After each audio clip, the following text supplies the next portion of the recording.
وبرکاتہ بسم اللہ الرحمن الرحیم الحمد للہ رب العالمین والصلاة والسلام علی رسولہ الامین اما بعد۔ آج ہماری عقیدے کی دوسری کلاس ہے اور آج کا جو کلاس کا ٹاپک ہے وہ اللہ کی صفات کے بارے میں ہے۔ کل ہم نے جو پڑھا تھا وہ ایمان کے بارے میں تھا کہ ایمان کسے کہتے ہیں اور کن چیزوں پر ایمان رکھنا ایک مسلمان کے لیے ضروری ہے۔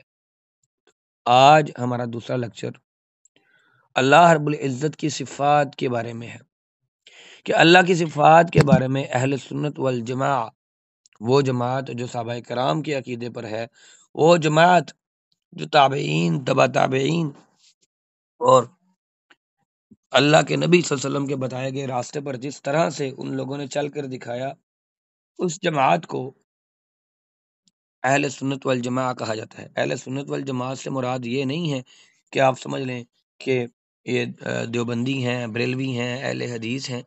اہل سنت والجماعت میں ہر وہ جماعت شامل ہے، ہر وہ جماعت جو نبی کریم صلی اللہ علیہ وسلم کے بتائے گئے طریقے پر اور آپ کے بتائے گئے راستے پر اسی انداز میں چلنے کی کوشش کرتی ہے جس انداز میں صحابہ کرام نے چل کر دکھایا ہے۔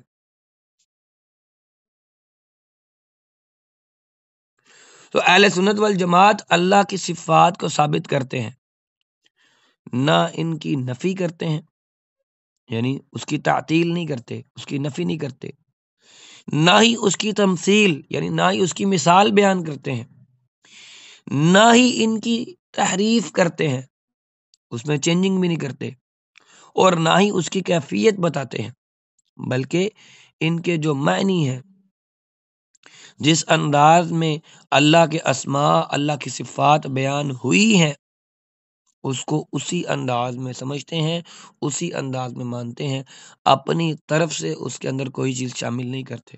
تو پہلے ہم پڑھیں گے کہ اللہ کی صفات میں تحریف کیا ہوتی ہے۔ تحریف کے لغوی معنی ہے بدل دینا، رد و بدل کر دینا، اور شریعت کی اصطلاح میں اللہ تعالیٰ کے اسماء حسنہ اور صفات عالیہ کے جو الفاظ ہیں ان کے معانی کا بدل دینا، یہ تحریف کہلاتا ہے۔ پہلی قسم کیا ہے؟ لفظی تحریف، یعنی لفظ میں کمی یا زیادتی کرنا یا اس کی شکل بدل دینا، جیسے فرقہ جہمیہ اور ان کے جو متبعین ہیں وہ لفظ استواء، اللہ کا عرش پر مستوی ہونا، الرحمن علی العرش استوا، تو یہ استوا، اللہ کا استوا کرنا، آسمان پر یا عرش پر موجود ہونا، یہ بھی اللہ کی صفت ہے۔ تو جو فرقہ جہمیہ کے لوگ ہیں یہ اللہ کی صفت استوا کے اندر اس میں لفظ لام کا اضافہ کرتے ہیں اور اس سے استولا کہتے ہیں۔ اور اسی طرح یہود نے جب اللہ نے ان کو کہا حطۃ کہہ کے تم نے یہاں پر نازل ہونا ہے، اس بستی کے اندر جانا ہے، تو انہوں نے نون کا اضافہ کر دیا، حنطۃ کہہ دیا۔ یا اسی طرح سے بعض بدعتیوں نے اللہ کے جو صفت کلام ہے، یہ قرآن جو ہے اللہ کا کلام ہے، تو انہوں نے اس کے کلام ہونے کا انکار کر دیا، جیسا کہ قرآن مجید میں ہے وَكَلَّمَ اللَّهُ مُوسَىٰ تَكْلِيمًا، کہ اللہ نے موسیٰ علیہ السلام سے گفتگو فرمائی۔ اب ہم کہتے ہیں جی اللہ نے گفتگو فرمائی، جیسے اس کی شان کو لائق تھا اس طرح سے فرمائی، ہمیں یہ سمجھانے کی، سمجھنے کی، جاننے کی ضرورت نہیں ہے کہ وہ گفتگو کیسے فرمائی، کس زبان میں فرمائی، کس طرح سے فرمائی، وہ زبان کون سی تھی، اللہ نے بات کس طرح سے کی۔ نہیں، اللہ نے کہا میں نے بات کی، ہم نے مان لیا، بس اس کے آگے پیچھے کا سوال کرنا یہ درست نہیں ہے۔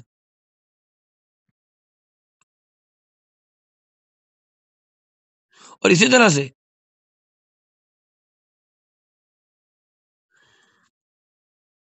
دوسری قسم جو ہے وہ کیا ہے؟ وہ معنوی تحریف ہے۔ پہلے تو لفظی تحریف ہوگی، جیسے کسی نے لام کا اضافہ کر دیا، کسی نے نون کا اضافہ کر دیا۔ اب معنی کے اندر تبدیلی کیا ہے؟ یعنی اسماء و صفات کے الفاظ کو اپنی حالت پر رکھتے ہوئے ان کے معنی کو بدل دینا، جیسا کہ بعض بدعتیوں نے غضب کی تعریف غضب کی، اللہ کے غصے کی تعریف کی کہ ارادہ انتقام، اللہ نے ارادہ انتقام کیوں کرنا ہے. اور رحمت کی تصدیق انہیں تفسیر کر دی ارادہ انعام. نہیں بھی، رحمت کی تعریف رحمت ہی ہے، رحمت کا معنی رحمت ہی لیا جائے گا. اور اللہ کے ہاتھ کے بارے میں قرآن میں آیا ید اللہ مبسوطہ، اللہ کا ہاتھ وسیع ہے. تو انہوں نے کہا جی اللہ کا ہاتھ نہیں، ہاتھ نہیں، اس کو ہم اللہ کی نعمت کہیں گے. نہیں جی، قرآن میں آیا ہے اللہ کا ہاتھ، ہم کہیں گے اللہ کا ہاتھ. تو ہم اس میں تحریف نہیں کریں گے. اہل سنت والجماع کا یہ عقیدہ ہے کہ اللہ کے اسماء و صفات جس طرح سے بیان ہوئے ہیں اسی طرح سے، اور جو اس کا ظاہری طور پر مطلب ہے صرف وہ لیا جائے گا، اپنی طرف سے اس میں کوئی تحریف نہیں کی جائے گی. اگلی بات ہے تعطیل. اس کے لغوی معنی ہے چھوڑ دینا. چھٹی کو بھی ہم کہتے ہیں نا تعطیل ہوئی ہے، چھٹی ہوئی ہے، چھوڑ دینا. اور اصطلاح میں اس سے مراد یہ ہے کہ اللہ کی ذات سے صفات سے نفی کی جائے اور ان کے قائم جو اس کی صفات ہیں وہ اللہ کی ذات پر قائم ہونے کا انکار کیا جائے یا اللہ کی جو بعض صفات ہیں ان کا انکار کر دیا جائے.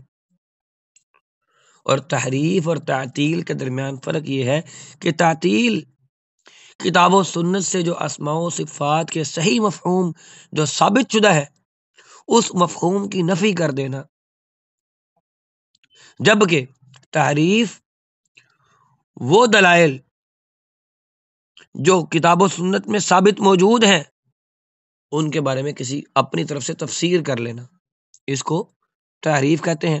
اور تعطیل کسے کہتے ہیں کہ جو اسماء اور صفات اور ان کے مفہوم جو اللہ کے رسول نے جس طرح انداز میں یا اللہ تعالیٰ نے اپنی کتاب میں جس انداز میں بیان کر دیے ہیں اس مفہوم کی نفی کر دینا اور اپنی طرف سے اس کی تفسیر کرنا، اس کو تحریف کہتے ہیں. تعطیل کی دو قسمیں ہیں،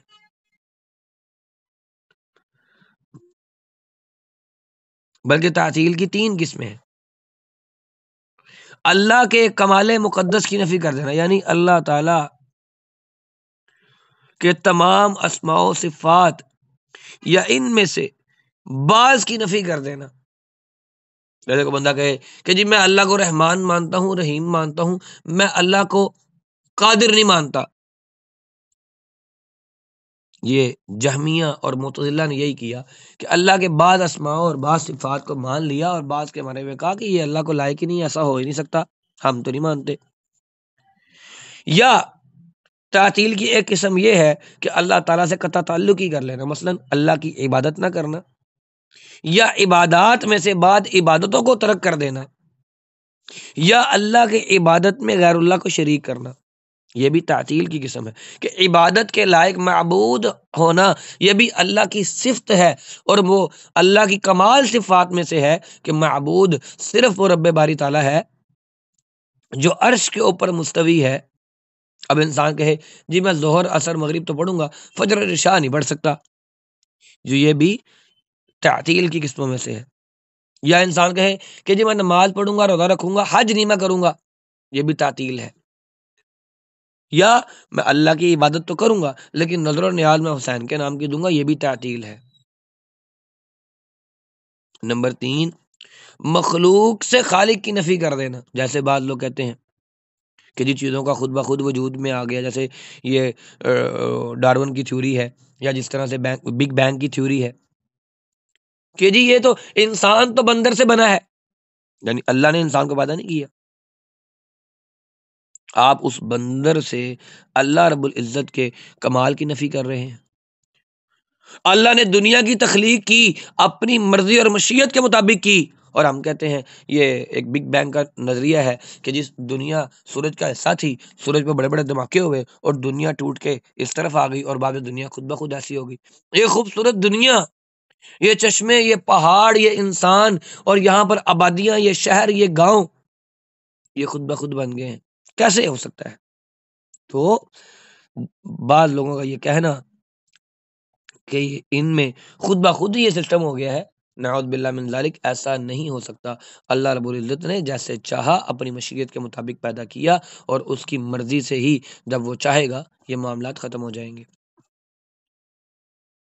یہ تحریف کرنے والا، ہر محرف جو ہے، ہر تحریف کرنے والا اور ہر معطل جو نفی کرنے والا ہے اللہ کی اسماء کی، اللہ کی صفات کی، ہر محرف جو ہے وہ معطل ہے۔ جو بھی تحریف کرے گا ظاہری بات ہے وہ اللہ کی صفات کا انکار بھی کرے گا، اور لیکن جو انکار کرنے والا ہے وہ ہر انکار کرنے والا محرف نہیں ہے۔ جو باطل کے معنی کو ثابت کرے اور حق کے معنی کی نفی کرے وہ محرف بھی ہے، وہ معطل بھی ہے۔ اگلی قسم ہے تکیف، یعنی کیفیت کی بابت سوال کرنا، کیفیت کے بارے میں پوچھنا۔ مطلب کیا ہے کہ اللہ کی صفت کی اس طرح سے تعین، اس کی حد تعین کی جائے، اس کی تحید کی جائے کہ جس سے اس کی ایک خاص کیفیت ظاہر ہو۔ ہم کہتے ہیں کہ اللہ تعالیٰ عرش پر مستوی ہے، اللہ کی کرسی ہے۔ اب کوئی بندہ پوچھے کہ جی اس کرسی پر اللہ کیسے بیٹھا ہوا ہے، اللہ کس طرح سے بیٹھتا ہے؟ اللہ کا ہاتھ کا ذکر قرآن میں ہے، تو اللہ کا ہاتھ کس طرح کا ہے؟ اللہ رب العزت کی پنڈلی کا ذکر ہے، تو اللہ کی پنڈلی کیسی ہے؟ اللہ کی پاؤں کی ایڑی کا ذکر ہے کہ اللہ تعالیٰ جہنم کے اوپر بعد میں پاؤں کی ایڑی رکھ دیں گے، اپنا پیر رکھ دیں گے جہنم کے اوپر۔ تو اب یہ سوال کرنا، اس کی کیفیت کے بارے میں سوال کرنا، الرحمن علی العرش استویٰ، کہ اللہ رب العزت عرش پر مستوی ہے، اور کوئی شخص یہ سوال کرے کہ جی عرش پر استواء اللہ کا کیسا ہے،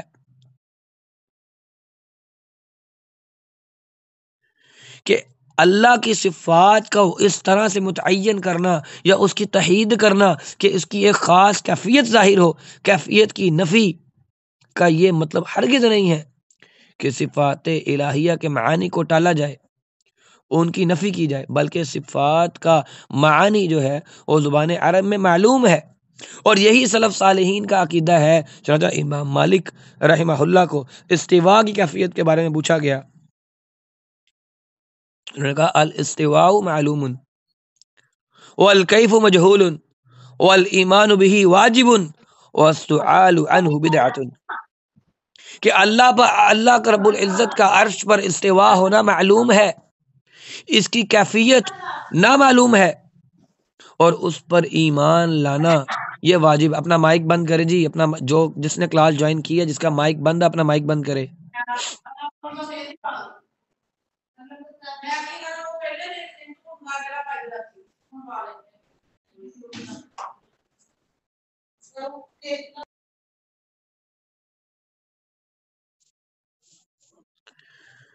تو اللہ رب العزت کا عرش پر مستوی ہونا یہ معلوم ہے، عرش پر کیسے مستوی ہے اس کی کیفیت نامعلوم ہے۔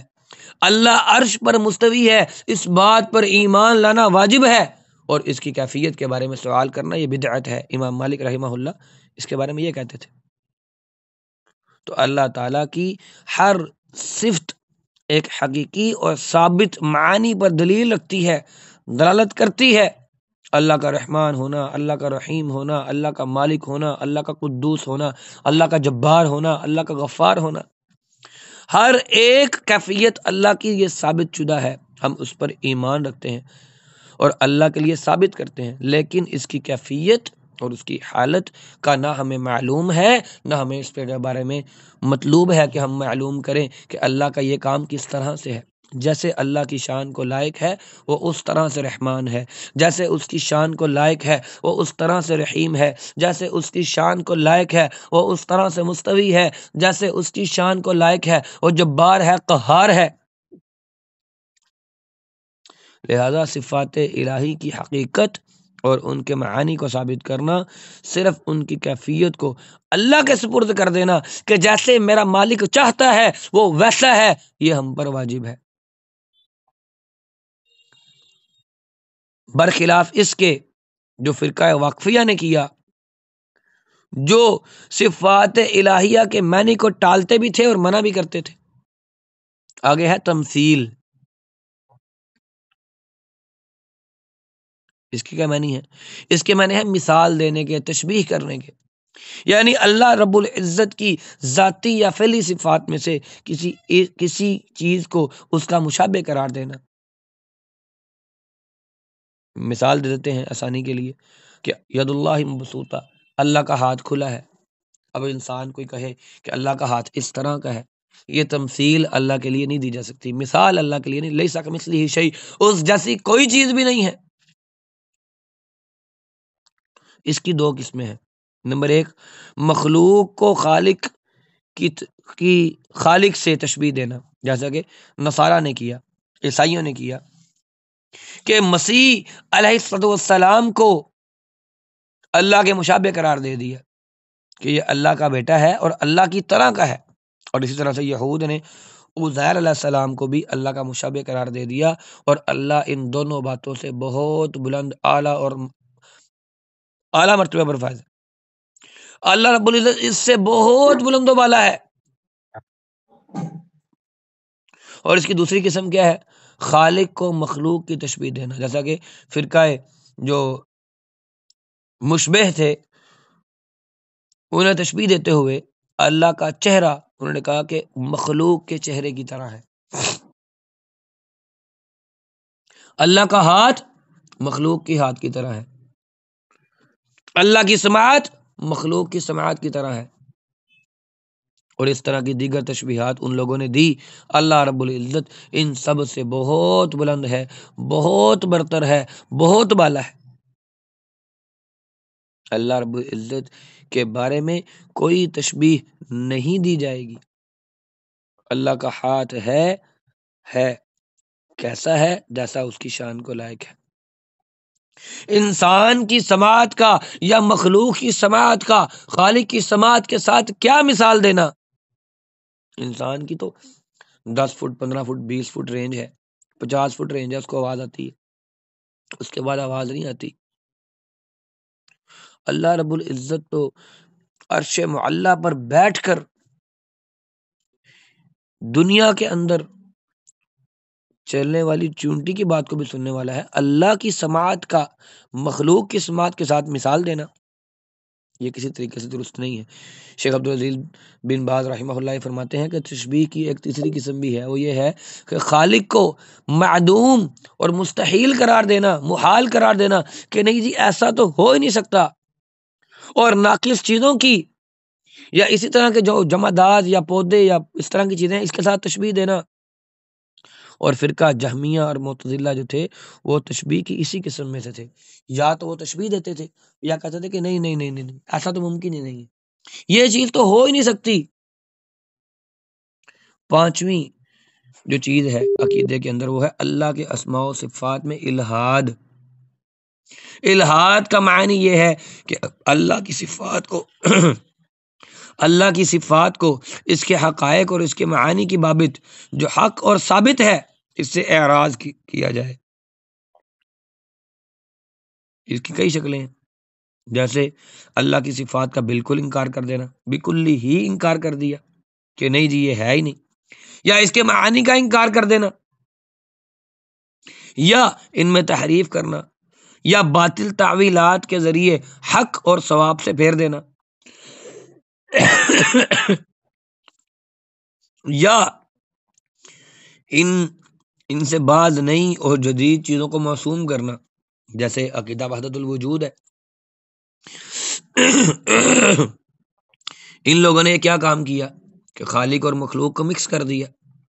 عقیدہ وحدت الوجود کیا ہے کہ دنیا کے اندر، کائنات کے اندر جتنے بھی وجود ہیں وہ سارے وجود اللہ کے ہی ہیں؟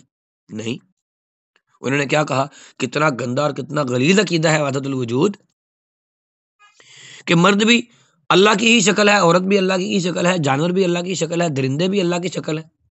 نہیں، اللہ رب العزت وہ خالق ہے، ہم اس کی مخلوق ہیں، ہمیں اس نے پیدا کیا ہے اور دنیا کے اندر ہمیں بھیجا ہے، ہم دنیا کے اندر جائیں، جا کر اپنے نامہ اعمال کو پر کریں، جب واپس لے کر آئیں گے تو اللہ تعالیٰ فیصلہ کرے گا کہ یہ جنت میں جائے گا، یہ جہنم میں جائے گا۔ اور اگر وحدت الوجود، ایک ہی وجود مان لیا جائے، تو پھر دنیا میں آ کر عمل کس نے کرنا ہے، جنت اور جہنم کا فیصلہ کس نے کرنا ہے، کس کے بارے کرنا ہے؟